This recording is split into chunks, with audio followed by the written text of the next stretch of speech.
In today's video, I'm going to talk about how I saved for my retirement accounts back when I was in pharmacy, and we're diving into it right now. Hey, what's up? Welcome back to the channel. If you're new here, my name is Kevin. I'm actually a YouTuber, entrepreneur, former pharmacist as well.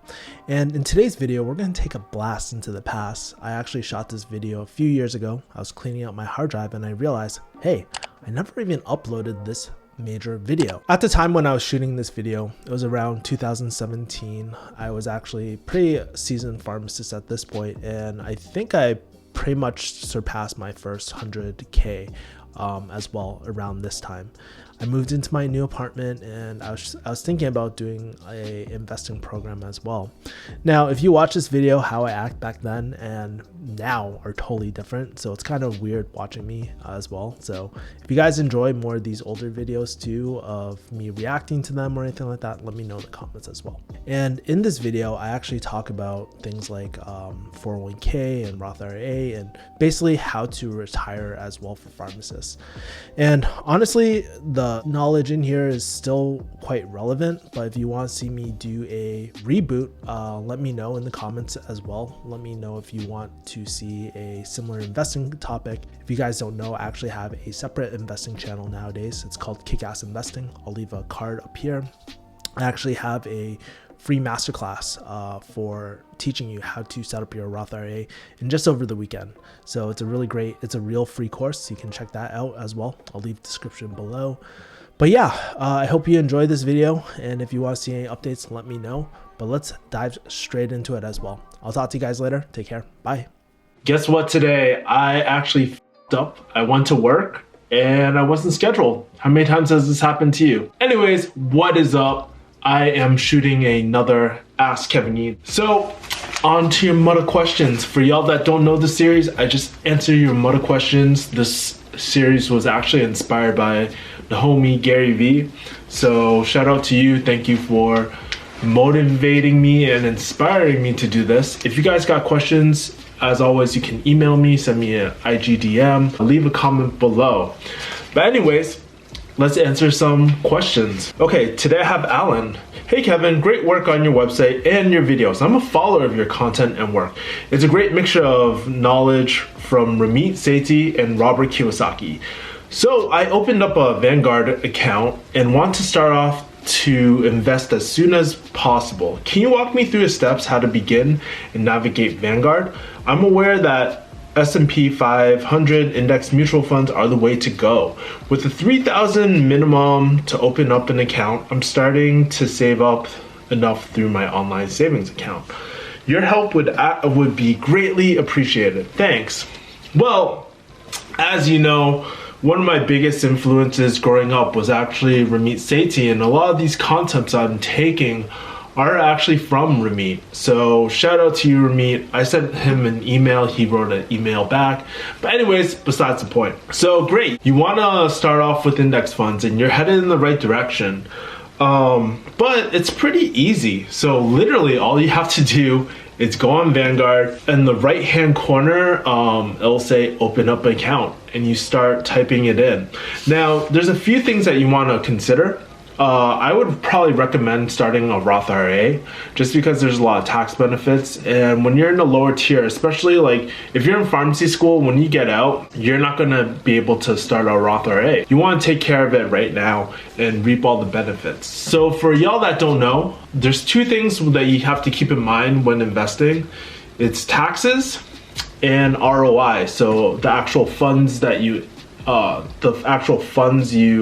invest in as well. So there you'll hear terms like 401k, Roth IRA, taxable accounts. Well, you know, I compare this to like ordering tacos at a taco truck, right?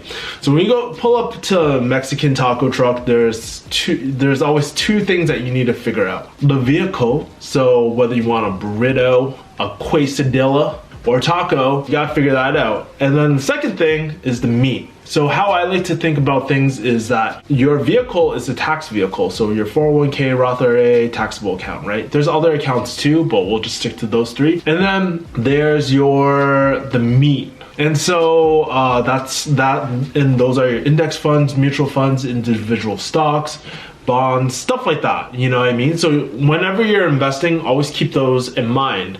So right now, I probably recommend doing a Roth IRA.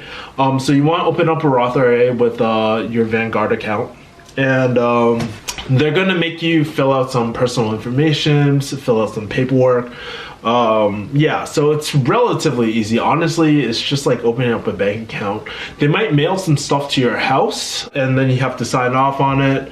But yeah, it's really easy. Once you get that 3,000 minimum, you're good, man. And you can start investing. Once you hit 10K, which seems like a huge milestone, but you'll hit it in no time. You can do the Admiralty funds, but I'll go into that some other time. Thank you for asking. I hope that helps you out a little bit. So again, you need to figure out the type of fund that you're gonna do. I recommend the VFINX fund. I think that's like the Vanguard like index fund that tracks it. And I recommend doing a Roth IRA at first. All right. Great, thank you, Alan, for your question. Okay, today I have another question from Tyler. Hi Kevin, can you make a video on how you got through the filter classes like OChem? I'm currently taking my first semester of it right now and I'm barely surviving. Thanks, love the videos. Hey dude, thank you again, Tyler, for asking this question. So one of the things that really kind of sucked for me was when I first took Orgo or organic chemistry, one of the filter classes. For y'all that don't know what a filter class is, it's one of those classes that, you know, everybody wants to be a doctor. Everybody wants to do something like in the medical field, right? And then you have these filter classes which basically filter you out. They put you through hell so that people drop out. That's what technically a filter class is. Anyways, yeah, for me, I actually bombed my first Orgo class. I really sucked at naming. I wasn't really good at it. And I think part of it was I just didn't drill it enough, you know? I just really didn't drill it enough. And I think problem sets are really important. You really need to drill things like that. But I actually failed my first time. So then, you know, I was like, failed. But you know what I did? I actually did Orgo 2 and 3 and I did relatively well. And then I had to retake my first Orgo class again. But that goes to show you that, you know, through hard work, sometimes it might be the professor, not the actual content. So it's almost like playing a game almost. You gotta really strategize like appropriately and stuff. But I would recommend lots and lots of practice and show up to office hours. Like what I realize sometimes, like if you don't have any questions by the end of class, you truly don't understand the material. You know, there should always be questions popping in your head, and plus it gives you a better gauge of what to focus on with the exam and what not to focus on. And at the end of the day, there's so much in Orgo. What do you really need to know? And that's what you're trying to figure out. Sometimes it's not necessarily learning the content, but it's actually really learning how to play the game, you know? So that's what I recommend. Problem sets, go visit your professor to figure out what's on the exam, and also pay attention on what exactly, like what does your professor spend the most time on? Chances are if he's talking about it in class for a long ass time, most likely that's going to be on the exam, so pay attention, right? Okay, thank you again for asking this mother question, Tyler. Okay, so today I got the homie Vivek. I wanted your advice on what I should do. This is my first time emailing you. I got accepted to School of Pharmacy. I was talking to my college friend who is recently accepted to medical school. It got me thinking about medicine. So his basic question is, should I stick with pharmacy or try to do medicine? And here's the problem is that he has a cumulative GPA of 3.2. He scored low on the MCAT the first time he took it. He got into pharmacy school, but it looks like he's interested in medicine, but he's stuck on the pharmacy school route. And so Vivek is trying to figure out what to do. Well, great question, because a lot of us people, like at one point in our lives, think about medical school. Like I thought about medical school maybe near the end of my pharmacy career. I actually never wanted to do medical school at all. And I think a lot of time when you're working on some of these things, yeah, you might have a low MCAT score.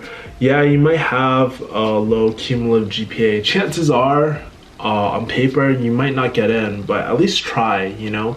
And try to think of creative ways to market yourself. whether you believe it or not, like when you're applying to schools, it's straight up marketing. You have to market yourself and make yourself marketable. And so what is that like? If you have a low GPA, low MCAT, what do you do? And even though the odds are sort of against you, I would probably work on a really cool project, like a life-changing project that really helps people out, that really shows your passion for medicine. Do I have a project in mind? Hell no. But I'm sure you can find one. Work with a professor and ask people for their sort of advice for you, you know. And I think a lot of time, like one of my friends, right, she was really smart. She got into a really good nursing school, but she really wanted to do dentistry. She had a high GPA and all that. Well, what stopped her? Well, the thing is, sometimes we discredit ourselves before we even apply. So what happened? She didn't apply to dental school at all. And so obviously, how would a school know if you want to do this if you never got in, right? And I have to say, like, medical school, like, I give a lot of props to people that do medical school because it's not an easy feat. But if you don't have the confidence to really believe that you can make it in, what makes you think that you're going to make it for the next, I don't know, 10 years when you're doing residency, when you're spending those overnights doing your residency and stuff, like when you're sleep deprived? What's gonna make you push through? You're gonna be fucking miserable. And you really have to have the confidence being like, hey, I really want to do this. This is something I want to do. I might suck at it, but I'm willing to work harder than everyone else. And having that like real drive, you know, is gonna be really important. So congrats with pharmacy school. If you don't like it, if you don't like pharmacy, I would not go into it. Defer your application for a year if that's an option, and really try to work on getting into medical school and work on a passion project. Cal Newport always talks about a passion project, and I really feel like that's a really smart way to market yourself. If you guaranteed, if you found the cure to HIV, I'm pretty damn sure you would get into any medical school and shit, you know? So really, passion projects is key, and honestly, it's your money. You don't want to be wasting on something that you don't truly want. And you know, in a year, I think a year is a good point, but like, and I think like worst case scenario, defer your application for a year, work on a passion project and see if it works. And also talk to like admissions, you know.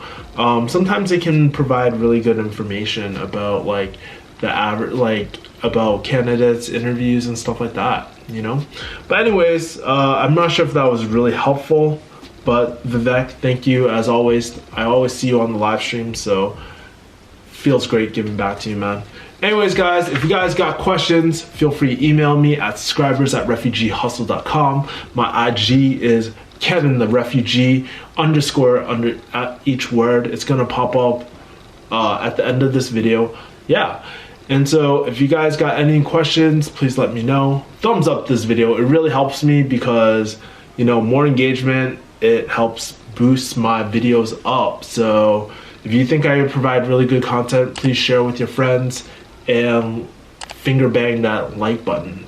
Anyways, guys, I'll see you guys next time. Peace.